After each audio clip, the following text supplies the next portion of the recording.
I walked cautiously, the flashlight in my hand casting a narrow beam of light as I made my rounds. It was my responsibility as the night custodian to ensure that everything was in order. But tonight, something felt different. Off. As I entered the main hallway, I noticed a flicker of movement on the security camera monitor. I paused, my heart skipping a beat as I saw a figure darting across the screen. It was too fast for a human, too agile for any ordinary creature. A cold shiver ran down my spine and I adjusted the flashlight, my palms growing clammy as I continued down the corridor. I switched to the camera feed from the exterior of the building, my breath catching in my throat as I saw the figure again. This time it was outside the school, moving with an unsettling fluidity. I couldn't make out its features, but its movements were predatory, like a hunter stalking its prey. The image was surreal, as if taken from a horror movie. I couldn't tear my eyes away from the screen, a sense of dread growing within me. I thought of calling the police, but what would I say? That I saw something strange on the security cameras? It sounded absurd, even to me. As I continued my rounds, a metallic scraping sound reached my ears and I froze. The noise seemed to echo through the empty hallways, the source impossible to pinpoint. I gripped the flashlight tightly, my fingers trembling as I strained to listen. But the sound had faded, replaced by an unsettling silence. I took a deep breath and forced myself to move forward, determined to complete my tasks and leave the building.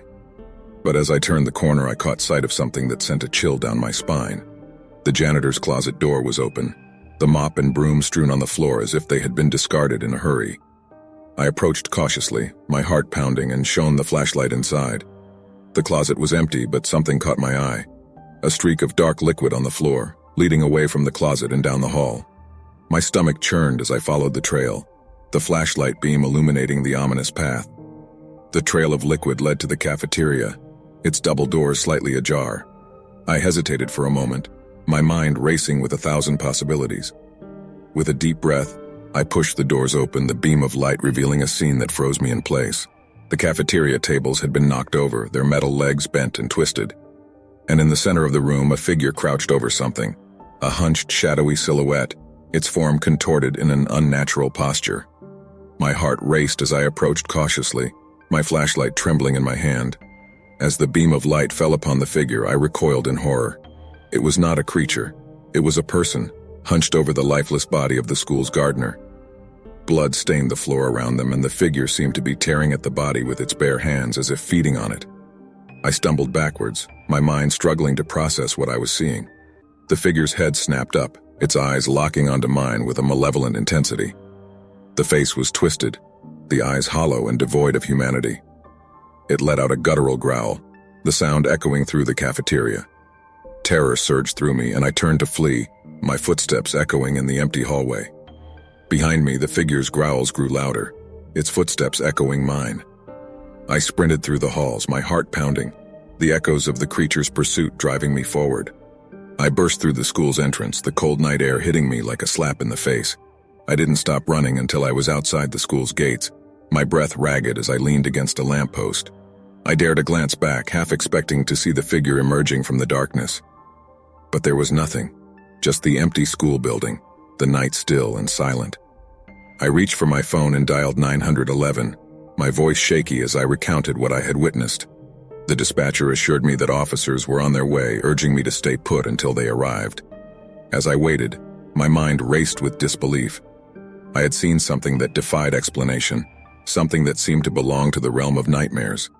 The image of that twisted figure feasting on the gardener's body was etched into my mind, a haunting reminder that darkness can manifest in the most unexpected and terrifying forms. When the police arrived, I led them back inside the school, the cafeteria now eerily quiet and devoid of any evidence of the gruesome scene I had witnessed. They took my statement, but the skepticism in their eyes was evident. I knew they struggled to believe my account, but I couldn't blame them. It was almost too surreal to comprehend. As they left, I stood outside the school, the weight of the night's events heavy on my shoulders. The security cameras had captured something beyond imagination, something that defied logic and reason. And as I looked up at the building's windows, I couldn't shake the feeling that I was being watched, that the darkness I had encountered was still lurking, waiting to reveal its true nature once again. My parents were away for the weekend and I had decided to stay home, relishing the solitude. The familiar creaks and settling sounds of the old house were a comfort, a reminder of the place I called home.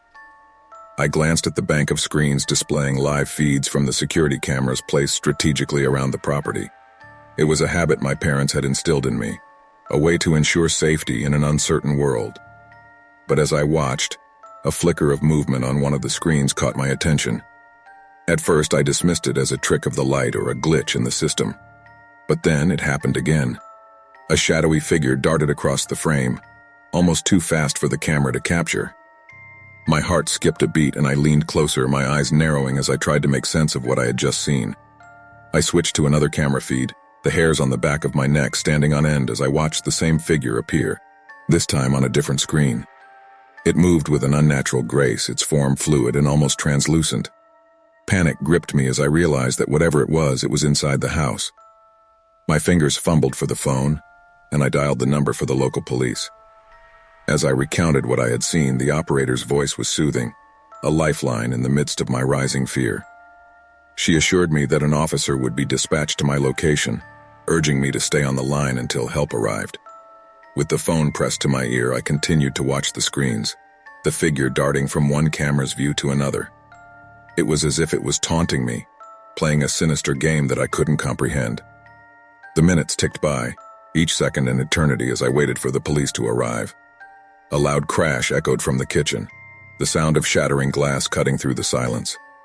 My heart raced, and I clutched the phone tightly as I cautiously moved towards the source of the noise. The kitchen was in disarray, broken glass scattered across the floor. The back door stood ajar, a chilling gust of wind blowing in. I retreated to the living room, the voice on the phone urging me to stay put until the police arrived. But the security cameras were still active, and my curiosity got the better of me.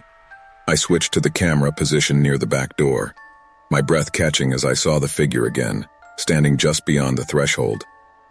It was taller than any human, its form a twisted silhouette that seemed to defy the laws of nature. Its head was cocked at an unnatural angle as if it was studying me. A chill ran down my spine as its hollow eyes met mine through the camera. "Stay away from it," the voice on the phone warned, the urgency in her tone matching my growing terror. "The police are on their way." But I was transfixed, unable to tear my gaze away from the figure. It seemed to radiate a malevolent energy, a force that seemed to seep into the very walls of the house. My phone dropped from my hand, forgotten as I watched, mesmerized by the creature's every movement. The figure stepped inside, its form almost ethereal as it glided across the room. My heart pounded, and I took a step back, the realization hitting me that I was no longer alone in my home. Panic surged through me and I turned to flee, only to find the doorway blocked by the figure's looming presence. I was trapped, my breath coming in ragged gasps as I stared into those hollow eyes. It was as if time itself had frozen, the air growing heavy with an otherworldly tension. And then, with a sudden burst of movement, the figure lunged towards me, its fingers stretching out like gnarled talons. I screamed, the sound filling the room as I stumbled backwards. But just as the figure's fingers were about to close around me, a blinding light flooded the room. The police had arrived, their flashlight beams cutting through the darkness. The figure recoiled, its form dissipating like smoke as if it had never truly been there. The police swept the house, finding no trace of the mysterious intruder. They assured me that it was safe now, that whatever I had seen was gone. As I stood there shaking, one of the officers explained that they had received similar reports from other homes in the area. No one had been able to explain the figure, the entity that seemed to traverse both the physical and the ethereal. It was a phenomenon that defied explanation, a mystery that left a haunting imprint on the very fabric of the community. In the days that followed, the cameras were replaced, the security of my home restored, but the memory of that night remained. The soft glow of the security cameras illuminated the darkness outside, casting an eerie ambience across the living room. I had always found comfort in the array of cameras, positioned around the perimeter of the house to ward off any potential threats. But tonight, as I watched the live feeds from the comfort of my couch, I couldn't shake the growing unease that gnawed at me. It started with a flicker of movement, a shadow darting across the screen. I leaned forward, my heart rate quickening as I tried to decipher what I had just seen. Another movement, more distinct this time, caught my attention, a figure lurking just beyond the range of the camera's illumination. Panic tightened its grip on me as I realized that there was something outside, something that the cameras were tracking. My fingers trembled as I switched between camera feeds, the figure appearing on one screen only to vanish and reappear on another. It moved with an unsettling fluidity, almost too fast for the cameras to capture. Each time it crossed a camera's field of vision, a shiver ran down my spine, the sensation of being watched intensifying. My phone buzzed with a text message, and I jumped at the sudden sound. It was a message from my friend Mark, who lived a few blocks away.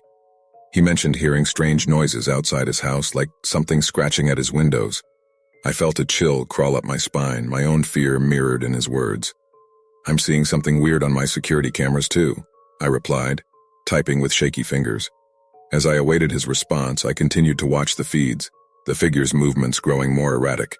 It seemed to be circling the house as if searching for a way in. The glow of the cameras illuminated its form intermittently, revealing only fleeting glimpses of its twisted silhouette. Mark's response came quickly. "Dude, I think it's trying to get inside. Lock your doors and windows." My heart raced as I moved to secure the entrances, my hands fumbling with the locks. The realization that something was actively trying to breach my home left me paralyzed with fear. The cameras had gone from being my protectors to being harbingers of an impending threat. I returned to the couch, my eyes fixed on the screens as the figure grew bolder. It pressed against the windows, its distorted features visible for a split second before it retreated into the darkness. The scratching noises Mark had described echoed in my ears, sending shivers down my spine. The night dragged on, each passing minute a torturous reminder of the danger lurking just beyond my walls. I considered calling the police, but what would I tell them? That there was some creature outside my house that my security cameras were tracking? It sounded like a plot from a horror movie, not something that could happen in real life. Eventually, exhaustion overtook my fear, and I dozed off on the couch, the flickering screens a constant presence in my dreams. When I awoke, the sun was just beginning to rise, casting a soft glow through the windows. The room was bathed in a pale light, the tension of the night slowly dissipating. Reluctantly, I stood and approached the front door, my heart pounding as I reached for the doorknob. I half expected to find the figure waiting on the other side, its malevolent gaze fixed on me. But when I opened the door, the porch was empty, the only evidence of the night's events being the dirt and debris scattered on the ground. I let out a shaky breath, a mixture of relief and confusion washing over me. Had it all been a fevered nightmare, a product of my own paranoia? I turned to close the door, and that's when I saw them. Deep, gouging marks etched into the wood, as if something had tried to claw its way inside.